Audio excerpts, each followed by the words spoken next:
Hello students, today we are going to discuss a famous poem by Sir Thomas Wyatt, My Lute Awoke। देखिए, sir Thomas VAT एक English poet हैं जिन्होंने English के अंदर sonnet form को introduce किया था। इटालियन सोनेट फॉर्म को इंट्रोड्यूस करने वाले सर थॉमस व्याट थे और उन्होंने ये फेमस पोएम लिखी है माई ल्यूट अवॉक। देखो, ल्यूट क्या है? ल्यूट आपके सामने ये दिखाई दे रहा है। Lewd is a kind of musical instrument.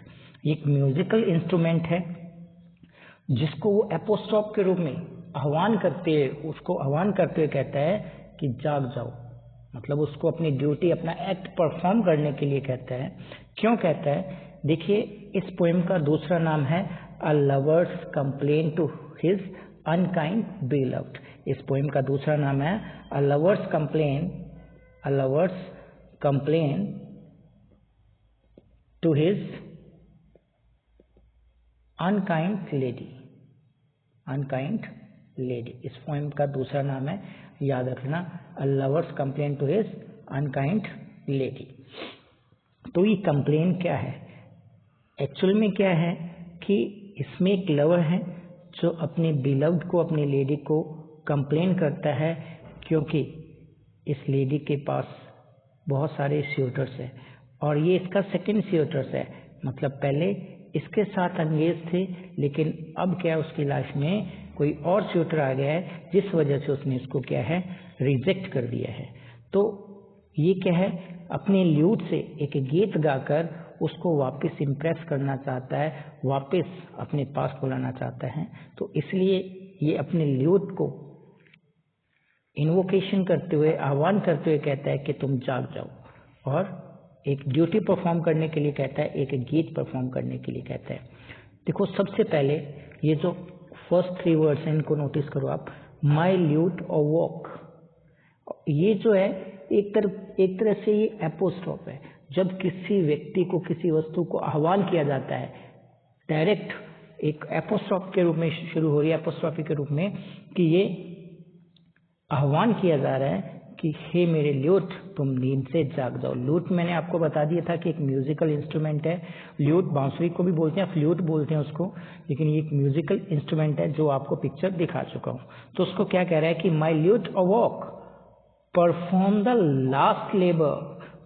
Last labour that thou and I shall waste. देखो वो क्या कह रहा है कि परफॉर्म द लास्ट लेबर किसको कह रहा है? कि इस लास्ट सॉन्ग को, जबकि उसको पता है कि दाओ ये ल्यूट के लिए आया है, thou you and I shall waste. मतलब ये जो लास्ट लेबर करेंगे ये उनकी वेस्ट होगी, क्योंकि इससे कोई फर्क नहीं पड़ने वाला है। इससे उसके बिलव्ड के माइंड पर, वो अनकाइंड है, अनकाइंड लेडी के माइंड पर कोई फर्क नहीं पड़ने वाला है। इसलिए कह रहा है कि ये लेबर जो है हमारी वेस्ट होगी, लेकिन फिर भी वो एक एफर्ट करना चाहता है, एक प्रयास करना चाहता है लास्ट बार उसको मनाने के लिए। तो ये 2 लाइन समझ आई। My lute awake, perform the last labour that thou and I shall waste, and that I have now begun. The poet says that I have begun a song and you will end it. वो अपने lewd को कहता है कि आओ, जो गीत मैंने शुरू कर दिया है, जो गीत गाना मैंने शुरू कर दिया है, उस सॉन्ग को खत्म कर दें। और हालांकि पोएट को पता है कि ये जो काम है, ये जो गीत गा रहा है ल्यूट के साथ, ये उसकी वेस्ट लेबर है। ठीक है, उसकी जो लेबर है, जो मेहनत है, वो वेस्ट हो जाएगी, क्योंकि उसको कोई फर्क नहीं पड़ने वाला है। For when this song is sung and past, कि when I will complete this song, और जब मैं इस गीत को खत्म कर दूंगा, ये गाना खत्म हो जाएगा, my lute be still for I have done। अगर मैं ये सॉन्ग गा रहा हूँ और इसको हम परफॉर्म कर रहे हैं, अगर ये गीत खत्म हो जाए और उसके बावजूद भी उस पर कोई असर ना पड़े, तो तुम क्या है, स्टिल हो जाना। उसको कहता है कि तुम स्टिल हो जाना, क्योंकि मैं क्विट कर दूंगा। आई हैव डन का मतलब है कि मैं हार मानूंगा, आई विल गिव अप। तो ये लाइन समझ आ गई। तो इसके अंदर ये क्वार्टरन है, क्विंटीन है। ठीक है, क्विंटीन 5 लाइन का जो स्टैंजा होता है, ये 5 लाइन का स्टैंजा है। इसके अंदर सबसे पहले यहाँ एपोस्ट्रोफी का यूज हुआ है, जिसमें वो आह्वान कर रहा है अपने ल्यूट को, और चलिए next stanza. Okay, as to be heard where ear is none, वो इस सॉन्ग के बारे में कह रहा है कि जो सॉन्ग हम गा रहे हैं, as to be heard where ear is none, मतलब वो सॉन्ग हम गा तो देंगे लेकिन जो उसकी लेडी है वो उसको क्या करेगी, वो उसको इग्नोर कर देगी, ठीक है, उस पर ध्यान नहीं देगी, उसके सॉन्ग पर बिल्कुल ध्यान नहीं देगी, और ये वेस्टेज ऑफ टाइम है। As to be heard where ear is none, as lead to grave in marble stone, as lead to grave in marble stone, ये एक सिमली का यूज करके, एक सिमली का यूज करके कि जिस तरीके से मैं गीत गा रहा हूँ ये उतना ही यूजलेस है, ये उतना ही यूजलेस एफर्ट है, क्योंकि उसको कुछ ध्यान से सुन नहीं रहा है, उसको इग्नोर किया जा रहा है।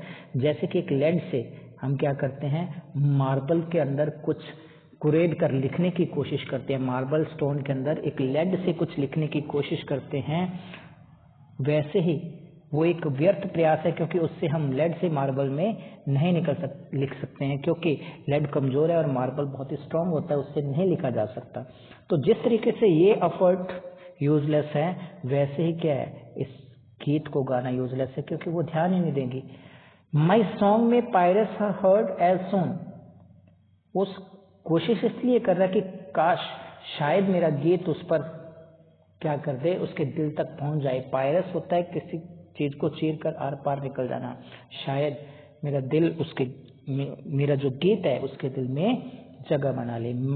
माई सॉन्ग में pierce her heart as soon, should we then sigh or sing और मौन, मतलब पोएट ये चाहता है कि मेरे गीत से क्या है, उसका दिल प्रभावित हो जाए, उसका मूड बदल जाए, उसका मन चेंज हो जाए, लेकिन वो कहता है कि अगर ऐसा हो जाए तो मैं क्या करूँगा, अगर तो उसका मूड चेंज हो गया तो वो खुश हो जाएगा, लेकिन अगर उसको पता है कि ये बदलेगी नहीं तो वो रोएगा या दुख व्यक्त करेगा, शायद आहें भरेगा या क्राई मौन करेगा, रोएगा। No no my lute for I have done, तो उसके बाद तुरंत वो कहता है कि no no my lute I have done, कि मैंने हार मान ली है, कुछ नहीं करना है, मैंने हार मान लिया, फॉर आई हैव डन, मतलब हर लाइन के लास्ट में वो यही बात कहता है कि मैंने हार मान ली है, मुझे पता है कि वो इग्नोर ही करेगी मेरे गीत को। नेक्स्ट देखिए थर्ड स्टैंजा। तो अब वो कंपेयर करता है रॉक से, यहां भी सिमिली का यूज हो रहा है, कैसे, the rocks do not so cruelly repulse the waves continually, the rocks do not so cruelly repulse the waves continually, कि जैसे चट्टान है जो बीच पर या समुद्र के किनारे चट्टानें होती है, लहर आती है, लहर आकर जैसे ही चट्टान से टकराती है, रिपल्स करना होता है दूर भगा देना, वो वापस उसको दूर भगा देती है। तो वो जो लहरें हैं ना, चट्टान से टकराकर लहरें भी इतनी तेजी से वापस नहीं जाती जितनी तेजी से वो मेरा प्यार रिजेक्ट कर रही है। As she my suit and affection, suit and affection का मतलब है लव एंड अफेक्शन, कि जिस तरीके से मैं प्यार कर उसको एक्सप्रेस कर रहा हूँ और आगे से वो रिजेक्ट कर रही है, वैसे ही जो चट्टानें हैं, जो लहर आती है उसके पानी को वापस भेज देती है, तो इतना तेज तो वो पानी भी नहीं जाता है जितनी तेजी से वो मुझे रिजेक्शन भेज रही है। तो वो बार बार अपने प्यार को एक्सप्रेस करने की कोशिश कर रहा है, लेकिन जो वो अनकाइंड लेडी है वो उसके अफेक्शन को नहीं समझती है और उसको बार बार रिजेक्ट कर रही है। So that I am past remedy, मतलब अब उसकी सिचुएशन उस पेशेंट की तरह हो गई है जिसका अब कोई इलाज नहीं है। पास्ट रेमेडी का मतलब ऐसा व्यक्ति, ऐसी बीमारी जिसका कोई इलाज नहीं है, तो उसकी सिचुएशन अब उस पेशेंट की तरह है जिसका कोई इलाज नहीं है। Whereby my lute and I have done, उसके बाद कहता है कि मैंने हार मान ली है। Whereby my lute and I have done. Next देखिए, proud of the spoil that thou has got, proud of the spoil that thou has got. अब यह स्पॉइल आता है शिकार के लिए, ठीक है, जो यहाँ वो कंपेयर कर रहा है अपनी उस अनकाइंड लेडी को, अपने बिलव्ड को एक हंटर से, और स्पॉइल जो उसने हंट जो शिकार किया है वो उसको इस चीज का घमंड है। Proud of the spoil, spoil यहाँ हंट के लिए आया है और अनकाइंड लेडी को एक हंटर की तरह बता रही है, दैट दाउ हैज गॉट, जो तुम्हें मिल गया है। अब वो हंट किसको कह रही है कि उसने लोगों को इम्प्रेस करके बहुत सारे सूटर्स को हासिल कर लिया है, उनका भी शिकार किया है। जिस तरीके से कभी मेरा शिकार हुआ था वैसे ही उनका शिकार किया है। ऑफ सिंपल हर्ट्स, उन लोगों के दिल को सिंपल बता रहा है कि वो भोले भाले हैं। थ्रू लव्स शॉट, तो जैसे एक शिकारी आता है, वो शिकारी जंगल के अंदर एक बाण से क्या करता है, शिकार कर लेता है, जानवर को मार देता है। तो तुमने भी प्यार के बाण छोड़कर उन भोले भाले लोगों का शिकार कर लिया है। तुम्हें इस चीज का बहुत घमंड है कि तुमने उन लोगों का शिकार कर लिया, उनको अपने जाल में फंसा लिया। Proud of the spoil that thou has got, of simple heart through the love shot. तो पोएट उस अनकाइंड लेडी को कहता है कि तुम्हें इस चीज का बहुत घमंड हो गया है कि there are many suitors for you, कि तुम्हारे लिए बहुत सारे सूटर्स हैं। You have got many suitors, कि तुम्हारे पास बहुत सारे सूटर्स हैं, तुम्हें प्यार करने वाले बहुत लोग हैं, वो भोले भाले हैं और तुमने अपने प्यार के जाल में उनको फंसा लिया है। By whom unkind thou has them won, कि तुम उनके लिए अनकाइंड हो, तुमने उनका दिल जीत लिया है। लेकिन मुझे पता है कि जिस तरीके से मेरे साथ हुआ है वैसे ही उनके साथ होने वाला है। लेकिन तुम एक चीज भूल रही हो, ठीक है, तुम बड़ी अनकाइंड हो और तुमने क्या है, उन भोले भाले लोगों को अपने जाल में फंसा लिया है। लेकिन तुम एक चीज भूल रही हो, think not he hath his बो फॉरगेट, ये मत सोचना कि ही यहाँ है क्यूपिड के लिए, गॉड ऑफ लव क्यूपिड। तो क्यूपिड ही आया है उसके लिए गॉड ऑफ लव, कि ये मत सोचना कि तुम अगर उस भोले भाले लोगों को जैसे जाल में फंसा सकती हो, तो गॉड ऑफ लव जो है, एक पुरुष है, गॉड ऑफ लव है, उसने अपना जो बो है, उसके पास जो धनुष था वो फॉरगेट कर दिया, उसको भूल गया। कहने का मतलब जो क्यूपिड है वो भी अपने इस बो से जो धोखे के बाण चलाकर किसी को अपने जाल में फंसा सकता है। जिस तरीके से तुम लोगों को फंसा रही हो, एक दिन तुम खुद फंस जाओगी, यही वो कहना चाहता है। Think not he hath his बो forget, although my lute and I have done, जबकि मेरी जो ल्यूट है, मेरा जो ये वाद्य यंत्र है, वो और मैं, हम दोनों ने हार मान ली है। लेकिन याद रखना, एक दिन ऐसा आएगा जिस दिन तुम खुद शिकार हो जाओगी। तुमने बहुत सारे लोगों का शिकार किया, लेकिन एक दिन तुम खुद शिकार हो जाओगी।